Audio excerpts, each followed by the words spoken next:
Assalatu wassalamu ala asyrafil anbiya'i wal mursalin wa ala alihi wa sahbihi ajma'in. Alhamdulillah, kita bersyukur kepada Allah Subhanahu Wa Taala kerana dengan limpah kurnianya, dengan rahmatnya kita dapat bertemu pada hari ini untuk bersama-sama kita mendengar kupasan buku yang akan disampaikan oleh panel jemputan kita pada hari ini.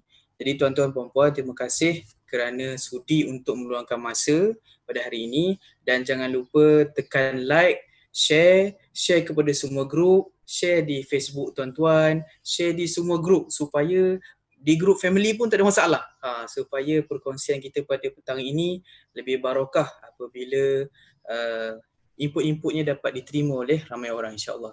Pada hari ini tuan-tuan, kita bersama dengan seorang tokoh ilmuwan, backgroundnya maqasid hebat lah kan, iaitu Dr. Rosli Mokhtar yang merupakan pensyarah di Kolej Universiti Islam Selangor KUIS dan juga merupakan ahli kluster Pusat Kajian Maqasid Syariah Institut Darul Ihsan. Ahlan wa sahlan ya doktor.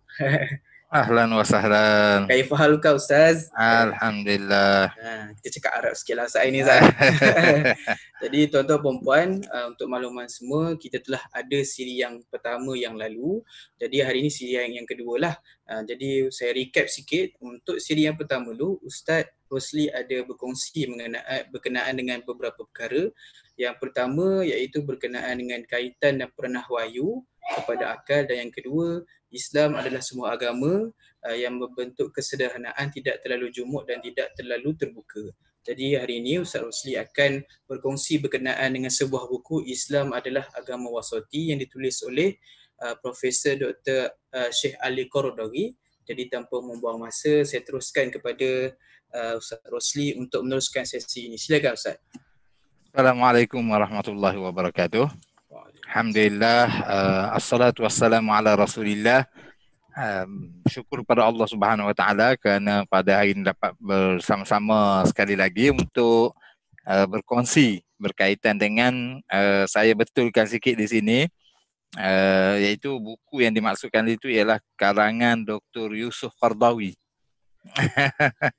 iaitu Islam Agama Wasati, yang telah kita kupas sebenarnya dalam perjumpaan kita yang lepas, di mana seperti yang saya jelaskan bahawa keistimewaan buku ini ialah Dr. Yusuf Qaradawi bercakap tentang konsep, ya, kerana dari sudut kefahaman Islam ni, sebelum kita faham perkara-perkara yang detail, perkara-perkara yang berkaitan dengan perincian sesuatu benda, mestilah kita ada konsep ataupun kalau kita nak faham satu benda, metod kita untuk memahami benda tu. Jadi ulama-ulama besar seperti Dr. Yusuf Qaradawi ni, mereka menekankan persoalan metod itulah. Dan salah satu daripada ciri penting dalam kerangka agama yang kita nak bawa ialah Islam tu agama yang bersifat seimbang. Jadi buku ini antara buku yang menceritakan dengan detail sangatlah tentang apakah yang dimaksudkan dengan keseimbangan wasatiyah tersebut. Jadi kalau kita lihat antara perkara yang saya boleh berkongsi pada hari ini ialah Dr. Yusuf Qaradawi dia menyebut contoh. Ini menjadikan buku ni menarik kerana disebut contoh dalam bidang-bidang agama Islam tu. Apakah bukti Islam tu agama yang wasati? Kita ambil contoh yang mudah. Contohnya kita kata dalam ibadah. Dalam ibadah, dalam Islam, Islam ni agama yang seimbang. Agama yang tidak memberatkan ibadah dan dia tidak mengabaikan ibadah. Ada setengah agama, dia sangat berat ibadah dia. Sehingga ibadah tu tidak, dalam konsep tidak semua orang boleh beribadah sebab dia terlalu berat. Contohnya kita katakan kita kata ada agama yang menganggap seorang yang nak beribadah mestilah meninggalkan dunia semuanya. Tak boleh berkahwin, tak boleh bekerja, tak boleh berjual beli, tidak boleh memegang harta. Jadi keadaan yang berat macam ni menyebabkan manusia ni tak mampu nak beribadah kepada Tuhan. Sebab dia terlalu berat. Sebab seorang tu dia fikir, aku kalau buat macam ni, anak aku nak makan apa? Maknanya akhirnya ibadah kepada Allah tu tidak boleh dilakukan oleh semua orang, maka pakat kena hantar wakil saja. Keluarga ni ada seorang tukang ibadah. Orang lain jangan ibadah, sebab kalau orang lain ibadah habis keluarga kita, miskin dan sebagainya lah. Jadi dalam Islam tidak. Ibadah adalah semua orang mesti beribadah kepada Allah Subhanahu Wa Taala, tapi ibadah itu ringan. Sebab dalam Islam ketundukan yang paling penting sekali ialah ketundukan hati, iaitu seorang itu mengakui keesaan Allah Subhanahu Wa Taala, seorang itu mengakui perhambaan, maknanya diri dia ni hamba, kemudian dia mesti melakukan perkara-perkara yang disuruh oleh Allah Subhanahu Wa Taala dan perkara-perkara itu ringan. Contoh kita kata solat. Dalam sembahyang kita nampak sangat dia adalah ibadah yang ringan. Sebab sifat solat tu ringan, beberapa minit saja, walaupun dia bunyi macam mengejutkan orang. Awak sembahyang berapa? Kami orang Islam sembahyang 5 kali sehari. Aduh, macam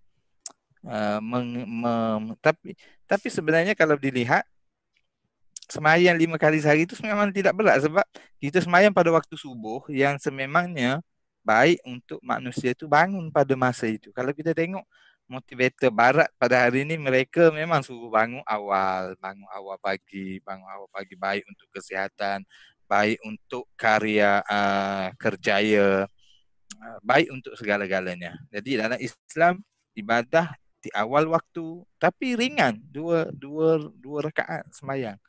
Jadi kita bukan menghabiskan banyak masa, tak ada. Yang lain tu ialah tuntutan-tuntutan sunat yang pilihan. Jadi ini salah satu daripada unsur mudahnya Islam ialah perkara yang agak berat sikit tu, fardu agak berat sikit dipendekkan. Tapi sunat, nama lagi sunat, iaitu takrif sunat dalam Islam apa dia?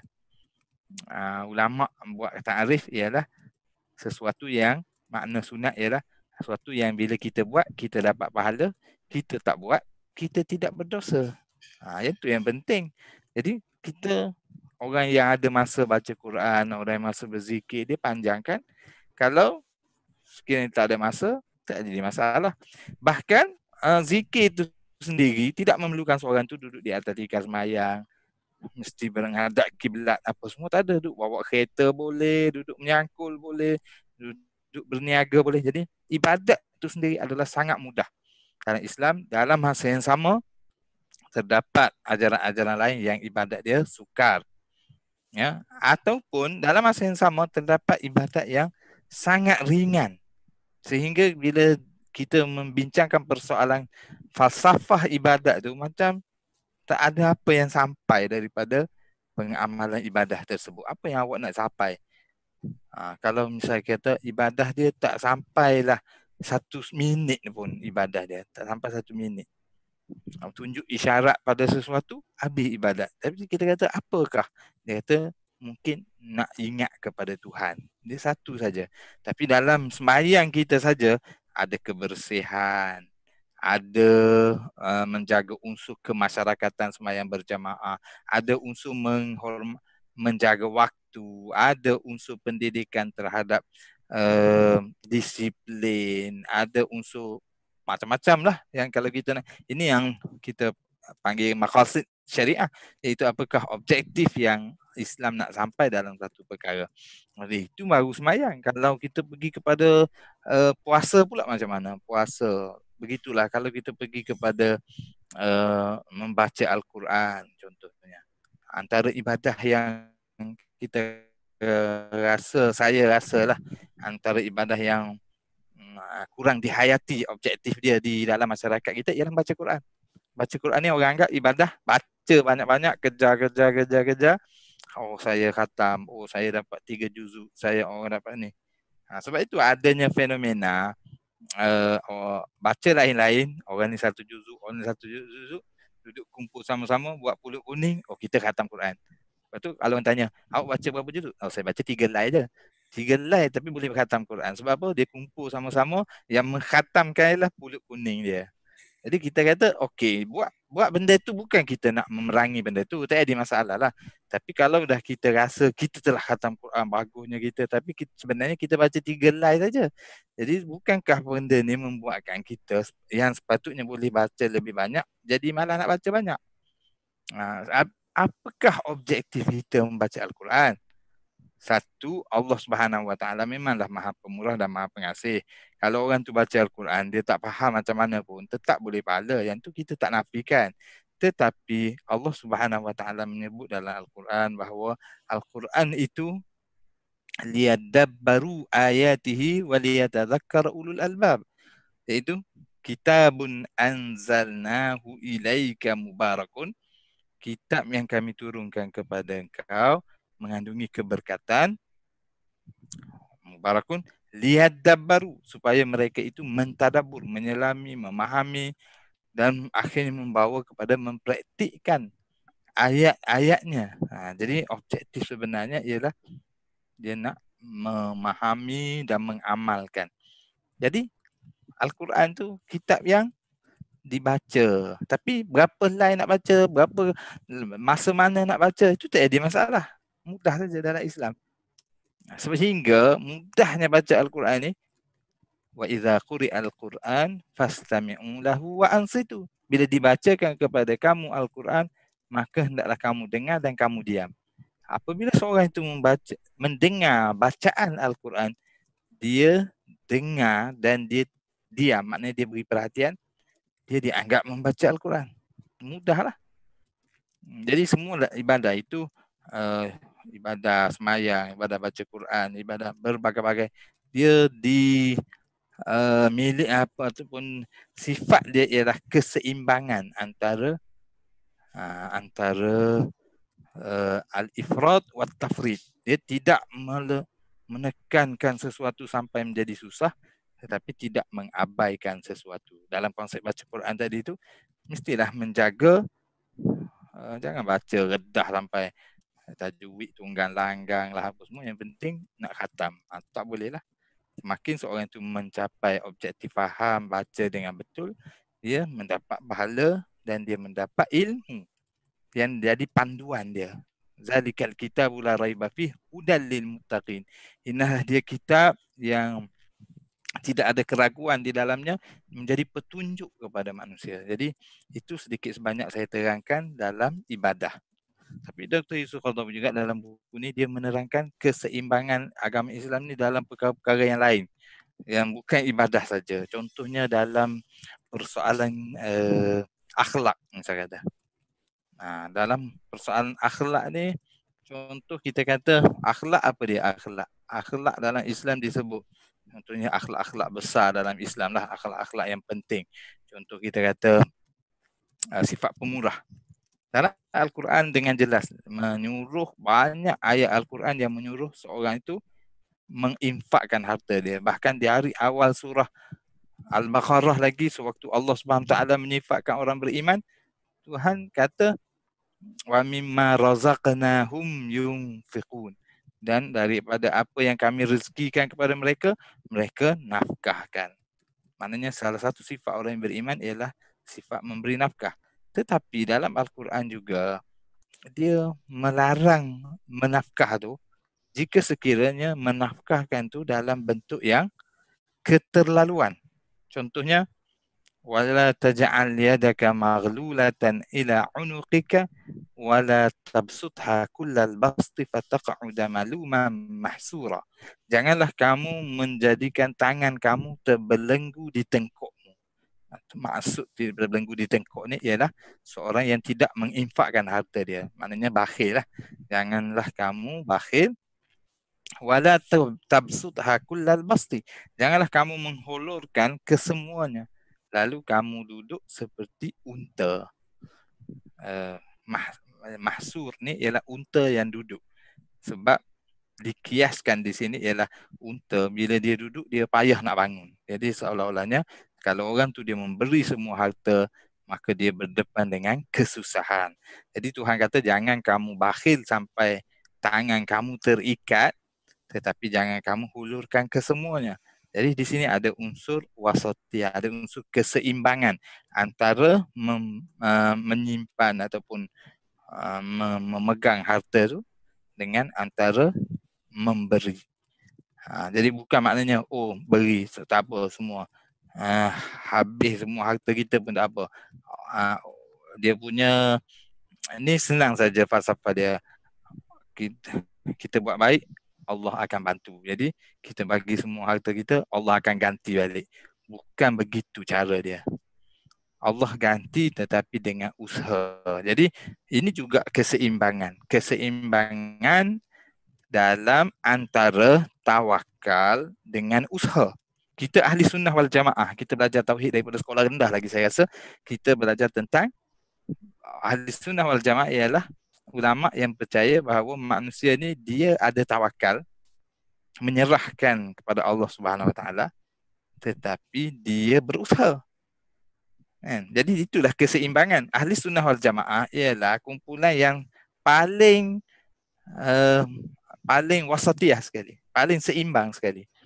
Sebab ada kumpulan yang percaya kita ni tak payah usaha, berserah kepada Allah saja.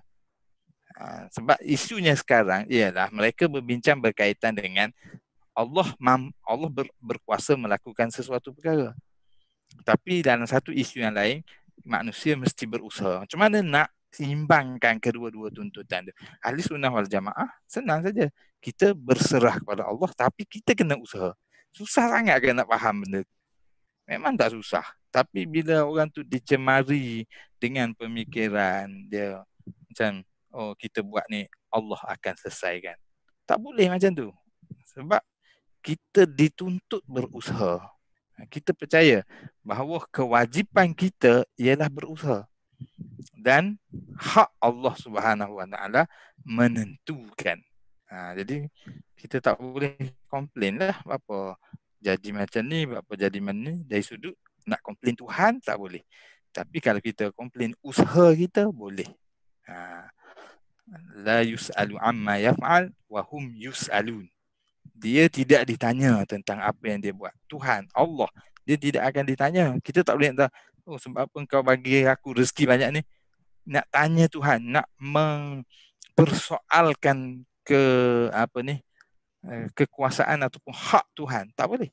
Tetapi kalau kita mempersoalkan diri kita, boleh. Berapa aku banyak ni usaha? Berapa aku dapat banyak ni rezeki? Mungkin aku kena tambah usaha. Kalau kita mempersoalkan diri kita, boleh. Kita yang tak boleh mempersoalkan Allah Subhanahu Wa Taala. Jadi di sini ada keseimbangan. Ini dah bincang dah antara pendetailan daripada hak Tuhan dengan hak manusia. Barulah kehidupan tu boleh dijalani oleh umat Islam. Kalau tidak, umat Islam akan menjadi sebab kemunduran dan kelemahan orang Islam yang salah faham agama. Agama tu akan menjadi punca kemerosotan hidup dia. Yang seperti yang kita lihat akhir-akhir ni lah. Apabila orang bila mari penyakit, dia tak nak berusaha lari daripada penyakit, menangani masa penyakit. Apabila pakar-pakar mengatakan penyakit ni disebabkan oleh virus, sebab musabab dia.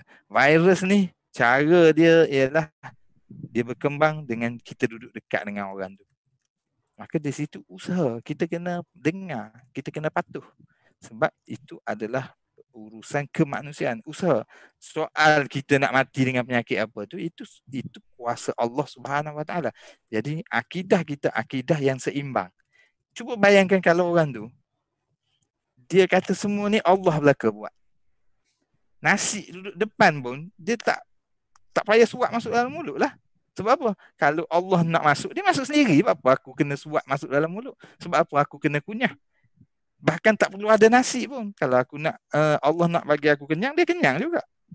Sebab itu akidah yang tidak seimbang ni, dia membawa kepada kehidupan yang cacat. Dan dia akan memusnahkan manusia. Orang Islam akan jadi satu bangsa yang buruk. Sebab dia tidak boleh hidup dalam dunia yang berasaskan kepada kemanusiaan. Jadi itu antara poin yang dibincangkan oleh Dr. Yusuf Qaradawi dalam masa yang saya rasa ada sikit lagi masa boleh saya tambah sikit lagi kan. Jadi dalam masa yang sikit ni saya nak bagi contoh lagi lah. Bagus juga kita bagi contoh kan. Tadi akhlak tadi tu saya nak tambah satu dua lagi akhlak. Contohnya akhlak, kita kata kadang-kadang orang faham akhlak ni dari sudut yang negatif saja. Contohnya takut. Akhlak takut. Negatif ke takut ni? Tidak. Takut ni dia ada negatif dan ada positif. Yang penting takut tu kena pada masa dia, kena pada tempat dia dan kena pada kadar dia. Seorang yang ada rasa takut dalam diri dia, dia akan berhati-hati. Bila dia naik kereta, dia pakai tali pinggang keledar. Kan? Dia tahu kereta dia, brake dia okey, tayar dia okey. Dia pun bawa kereta dia. Tapi dia ada sedikit rasa takut. Sebab apa? Yalah kalau aksiden, aku ada unsur-unsur keselamatan. Takut dia tu ada tapi sedikit. Bagus. Menyebabkan dia berhati-hati. Tapi kalau orang tu langsung tak takut macam mana? Depan sekolah pun dia tibai lari 100 km sejam. Kalau orang kata, ni depan sekolah. Tak apa, nyawa di tangan Tuhan. Jadi kalau akidah macam ni, undang-undang semua tak jalan. Nyawa di tangan Tuhan. Kalau Allah nak ambil nyawa budak sekolah tu mati hari ni, mati juga. Jadi dia pun tak menghormati undang-undang. Kita kata itu salah dari sudut agama. Berdosa kalau orang buat kerja macam tu. Jadi keseimbangan kita tu wujud dalam akhlak, takut dengan berani. Dan kadang-kadang kita tengok ada anak muda kita bawa motor meniarap. Sambil meniarap, berani. Tapi berani itu tak kena pada tempat. Tak kena pada tempat, tak kena pada masa dan kadar dia tak berani. Kalau orang tu berani, boleh bawa kereta dengan baik, ada lesen dan sebagainya. Tapi kalau ada orang dia kena penyakit anxiety dan sebagainya, dia tidak boleh kawal ketakutan dia sampai dia takut benda yang tak perlu takut. Kan? Contohnya, tak boleh nak bawa kereta sebab takut aksiden.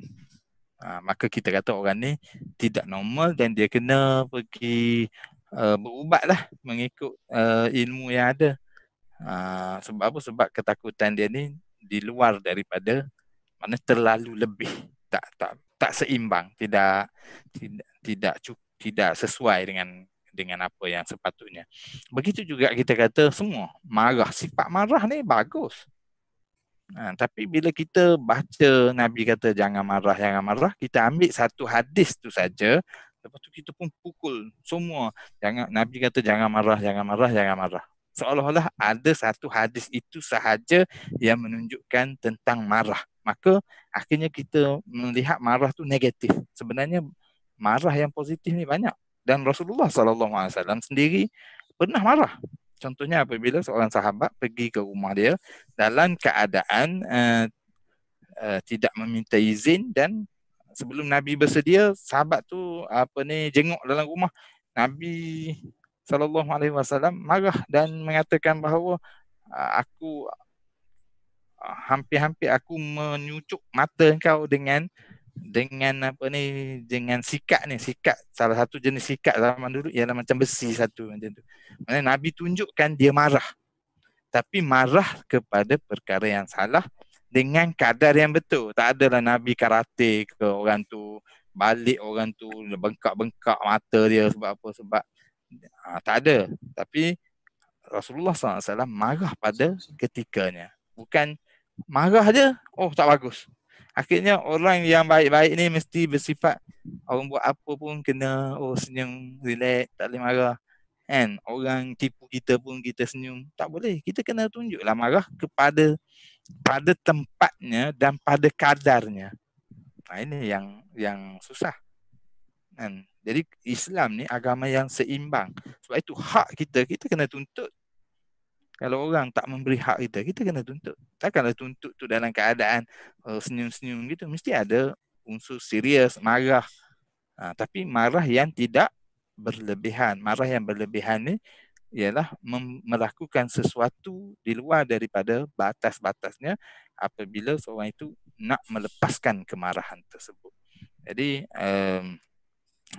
ada hadis yang menunjukkan, ada hadis-hadis lah, banyak juga hadis-hadis yang menunjukkan Rasulullah SAW marah. Begitulah juga sifat cemburu, sifat sayang, sifat yang akhlak yang dikatakan baik pula tidak semuanya bersifat baik 100% sehingga dianggap sebagai buat banyak mana pun tak baik juga, kan? Kan sudah tentu.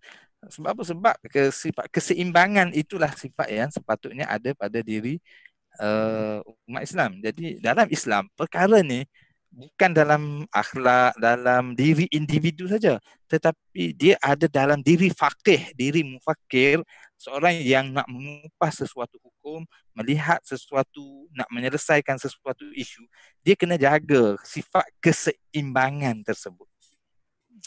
Ini. Jadi saya rasa setakat tu sajalah kot untuk hari ni yang dapat saya sampaikan. Baik, terima kasih kita ucapkan kepada Ustaz Rosli atas perkongsian yang disampaikan melalui buku Islam Agama Wasati yang ditulis oleh Dr. Yusuf Qaradawi. Saya tersilap sikit, ada keliru buku-buku. Saya mohon maaf atas kesilapan yang berlaku. Jadi antara poin yang penting yang telah dikupas, yang telah dikongsikan, yang sempat saya catat, yang pertama ialah bukti Islam itu adalah agama wasati melihat kepada urusan ibadah kan Ustaz kan. Maksudnya ibadah kita ringan dan waktu-waktunya ada hikmah dia. Waktu subuh tu waktu yang berat kita nak bangun, tapi ditakdirkan 2 rakaat sahaja. Kemudian dalam urusan memegang harta, dalam memberi, tidak terlalu berlebih-lebih kita memberi Ustaz kan. Sampai habis hati kita. Dan kemudian diperingatkan bahawa bila kita gagal mengimbangi semua perkara tersebut, maka akan berlakulah mudarat dalam kehidupan kita. Jadi tuan-tuan dan puan-puan, setakat inilah pertemuan kita pada hari ini. Kita ucapkan terima kasih kepada Ustaz kerana sudi meluangkan masa bersama kita. Jazakallahu khairan katsira. Dan tuan-tuan dan puan-puan yang sudi meluangkan masa, walaupun kalau ada baru buka, jangan lupa tekan like dan share. Share kepada semua orang supaya semua dapat manfaat. Sekian sahaja, saya mewakili penganjur mohon maaf atas kekurangan yang berlaku. Sekian sahaja. Assalamualaikum warahmatullahi wabarakatuh. Waalaikumsalam warahmatullahi wabarakatuh.